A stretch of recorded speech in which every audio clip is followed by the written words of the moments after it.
লা ইলাহা ইল্লাল্লাহ, লা ইলাহা ইল্লাল্লাহ, আল্লাহু আল্লাহু আল্লাহু আল্লাহু আল্লাহু আল্লাহু।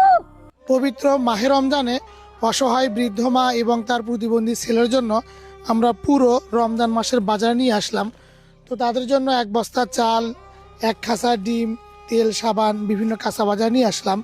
তো এই মা এবং তার প্রতিবন্ধী ছেলেকে দেখতে পাচ্ছেন, তাদের ইফতারি করার জন্য আমরা মুড়ি নিয়ে আসছি এবং খেজুর নিয়ে আসছি। রান্নার জন্য যে সয়াবিন তেল প্রয়োজন, আমরা সয়াবিন তেল নিয়ে আসছি 1 লিটার। আমি তার হাতে উঠায় দিই। গোসল করার জন্য যে সাবান প্রয়োজন, আমরা সাবান নিয়ে আসছি এবং এখানে কাপড় পরিষ্কার করার জন্য ফার্স্ট ওয়াশ পাউডার নিয়ে আসছি। তাদের রুটি খাওয়ার জন্য আমরা 1 কেজি আটা নিয়ে আসছি। এই যে রান্নার জন্য যে লবণ প্রয়োজন, আমরা 1/2 কেজি লবণ নিয়ে আসছি।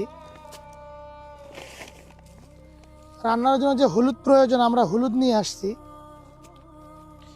এই মায়ের মাথায় দেওয়ার জন্য আমরা একটা বেলি ফুল তেল নিয়ে। गंदी डांस करने वालों को सब फॉलो करते हैं, लेकिन अल्लाह के नाम को कोई फॉलो नहीं करता।